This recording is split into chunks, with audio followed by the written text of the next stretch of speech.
క్రైస్తవ కుటుంబాలు చాలా మంది ఏం ఎదురు చూస్తారంటే వారికి ఒక అద్భుతం కావాలా, దేవుడు మా జీవితంలో ఏదైనా ఒక అద్భుతాన్ని ఆయన చేయాలా అని ఇప్పటికీ కొన్ని సంవత్సరాల తరబడి దేవుని నమ్ముకున్నా కానీ అనేక క్రైస్తవ కుటుంబాలు ఆశించేది ఏంటంటే ఒక అద్భుతాన్ని ఆశిస్తా ఉన్నారు. వాళ్ళు ఏదో ఒక మిరాకిల్ జరిగిందా హల్లెలూయా అంటారు, ఏదో ఒక అద్భుతం జరిగిందా హల్లెలూయా అంటారు. దేని వెంబడిస్తున్నారంటే అద్భుతాన్ని వెంబడిస్తా ఉన్నారు. హల్లెలూయా, దేవుడు ఈ రోజు నీ కుటుంబంలో ఇది చేస్తున్నంటే హల్లెలూయా అని గంతులేస్తా ఉంటారు. చూస్తున్నా ఇట్లాంటి హల్లెలూయా.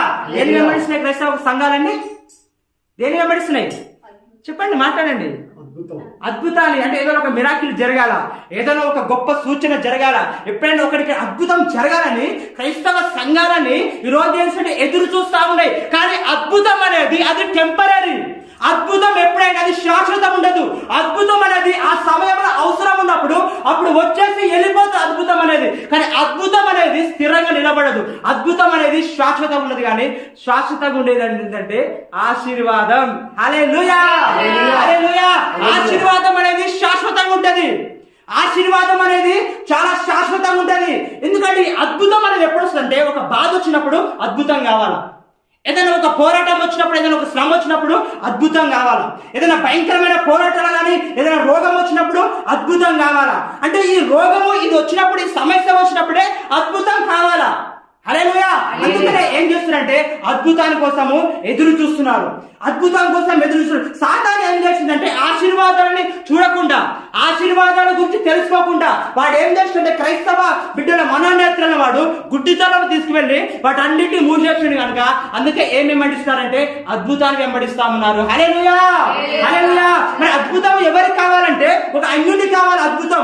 అద్భుతం ఎవరికి కావాలంటే దేవుని నమ్ముకోని వారికి, దేవుని వెంబడించిన వారికి, దేవుని గురించి తెలవని వారికి ఈ అద్భుతం కావాలి. కానీ యేసయ్య గురించి నీకు తెలుసు, ఆయన సొంత రక్షకునిగా నువ్వు అంగీకరించావు, ఆయన బిడ్డగా నువ్వు మార్చబడ్డావు కనుక ఇప్పుడు అద్భుతంగా కావాల్సింది ఆశీర్వాదం కావాలి. హల్లెలూయా, హల్లెలూయా. ఏం కావాలి? ఆశీర్వాదం కావాలా. ఏంది ఆశీర్వాదం అంటే చాలా మంది దేవుడిని దీవించును గాక అన్నప్పుడు ఓహో దేవుడు నన్ను దీవిస్తుందా సరేలే అని చాలా సైలెంట్గా ఉంటారు, చాలా మౌనంగా ఉంటారు. దాన్ని అంత సీరియస్గా తీసుకోరు, అంత సీరియస్గా దాన్ని రిసీవ్ చేసుకోరు. దేవుడిని ఆశీర్వదించినట్టు ఆమె అనాలంతే, హల్లెలూయా అనాలి, ఆయన పొందుకోవాలా. ఆ ఆశ, ఆ ఉత్సాహం నీలో ఉండాలా. క్రైస్తవ జీవితమే ఉత్సాహ జీవితం, క్రైస్తవ జీవితమే విశ్వాసం, ఫెయిత్ అనేది ఉండాలి కంపల్సరీ. ఆ విశ్వాసం లేకుండా ఆ దృఢంగా నమ్మాలంటే, దేవుని వాక్కు రిలీజ్ అయిందంటే దాన్ని నమ్మాలి, విశ్వసించాలి. అవును వారి జీవితంలో చేసి నా జీవితంలో చేస్తారు, అవును ప్రభా అంటే విశ్వసించాలా. హల్లెలూయా.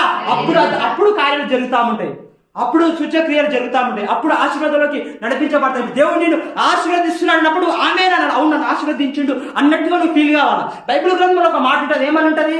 మీరు ఏదైనా ప్రార్థన చేసినప్పుడు అవి మేము పొందుకున్నామని మీరు నమ్మండి అంటాడు. అంటే పొందుకున్నట్టుగా మీరు నమ్మాలా, అంటే ప్రార్థన అంటే ఆ విశ్వాసం రావాలా.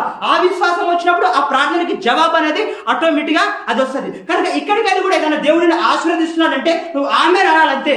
ఆమె ఎస్ అంటే ఆశీర్వాదం చాలా శక్తివంతమైనది. హల్లెలూయా, హల్లెలూయా. అద్భుతం కంటే ఆశీర్వాదమే శక్తివంతమైనది. విన్నారు ఎప్పుడైనా? అద్భుతం కన్నా ఆశీర్వాదం శక్తివంతమైనది. ఇప్పుడు అద్భుతం ఎప్పుడు కావాలా? ఏదో రోగం వస్తే అద్భుతం కావాలా, చెప్పినా కదా. ఏదైనా సమస్య వచ్చినప్పుడు, భయంకరమైన పోరాటాలు కూడా వెళుతున్నప్పుడు ఈ అద్భుతం కావాలా. ఈ అద్భుతం కోసం ఎదురు చూస్తారు. కానీ ఆశీర్వాదమే చాలా శక్తివంతమైనది. ఆశీర్వాదం ఎంత శక్తివంతమైనది అంటే, ఒకవేళ దేవుని ఆశీర్వాదం కనుక నీకుంటే, దేవుని కాపుదల, దేవుని భద్రత, దేవుని ఆశీర్వాదం నీకుంటే ఈ అద్భుతంతో నీకు పనిలేదు. ఎందుకంటే అద్భుతం ఎప్పుడు కావాలా? శ్రమ వచ్చినప్పుడు అద్భుతం కావాలా. ఆశీర్వాదం ఉందనుకో ఆ శ్రమనే నీ దగ్గరికి రాదు. ఎప్పుడైతే ఆశీర్వాదం ఉందనుకో ఆ పోరాటం నీ దగ్గరికి రాదు. ఆశీర్వాదం నీ దగ్గర ఉందనుకో ఆ శ్రమల గుండా నువ్వు వెళ్ళాల్సిన అవసరం లేదు, ఆ రోగం గుండా వెళ్ళాల్సిన అవసరం లేదు. ఎందుకంటే ఆశీర్వాదము రోగం లేకుండా చేస్తుంది. ఆశీర్వాదము అన్ని సమృద్ధిగా అది సమకూరుస్తుంది, అదే ఆశీర్వాదం. హల్లెలూయా, హల్లెలూయా. కనుక ఆశీర్వాదం మీద ఎంబడిపడాలి మనం. ఆశీర్వాదం కోసం ఎదురు చూడాలా, అద్భుతం కొరకు ఎదురు చూడాలి. అద్భుతం కోసం ఎవరు చూడాలా? అన్యుడు చూడాలా.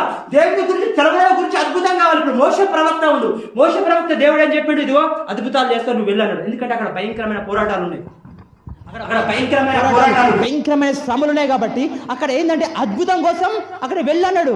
అక్కడ అద్భుతాలు చేస్తానన్నాడు, మహత్కార్యాలు చేస్తున్నాడు, సూచక క్రియలు చేస్తానన్నాడు. ఎందుకంటే అక్కడ అద్భుతం అవసరము.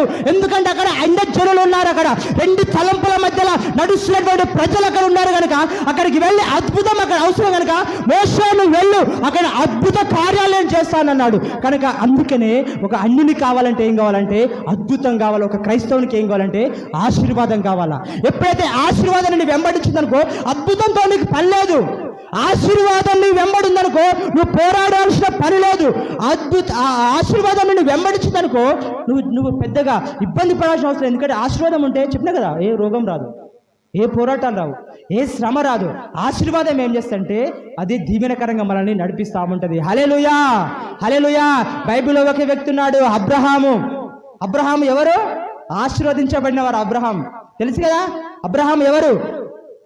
ఆశీర్వదించబడినవారు. అబ్రహాం ఎక్కడ యుద్ధాలు చేసిండా? ఎక్కడైనా ఆయన కొరకు ఆయన యుద్ధం చేసిండా? హల్లెలూయా, హల్లెలూయా. అబ్రహాం ఎక్కడ నిన్ను యుద్ధాలు చేసిండా? అబ్రహాంని పిలిచేటప్పుడు దేవుడు ఇదిగో అబ్రహామా, నిన్ను ఆశీర్వదించే వారిని నేను ఆశీర్వదిస్తాను, నిన్ను శపించే వారిని నేను కూడా శపిస్తాను. అది అబ్రహాం యొక్క ఆశీర్వాదం. నిన్ను ఆశీర్వదిస్తే నేను వాళ్ళని కూడా ఆశీర్వదిస్తా. ఒక నిన్ను శపించినాకో నేను వారిని కూడా శపిస్తా. హల్లెలూయా. కనుక అబ్రహాంకి ఆ ఆశీర్వాదం కనుక అబ్రహాం ఎక్కడ యుద్ధాలు చేయలేదు. అబ్రహాంకి ఎక్కడ ఏది కొదవలేదు. ఎక్కడైతే అక్కడ మొత్తం ఆయన ఆధీనంలో ఉంటుంది. కానీ లోతు కోసం ప్రయాసపడ్డాడు, కానీ ఆయన కోసం ఆయన ఎక్కువ ఎక్కడ ప్రయాసపడలేదు. ఎందుకంటే ఆయన ఆశీర్వదించబడిన వ్యక్తి. హల్లెలూయా, హల్లెలూయా. ఆయన దీవెనకరంగా దీవించబడిన వ్యక్తి. కనుక ఈరోజు మనం దేని కొరకు ఎదురు చూడాలంటే ఆశీర్వాద కొరకు ఎదురు చూడాలా.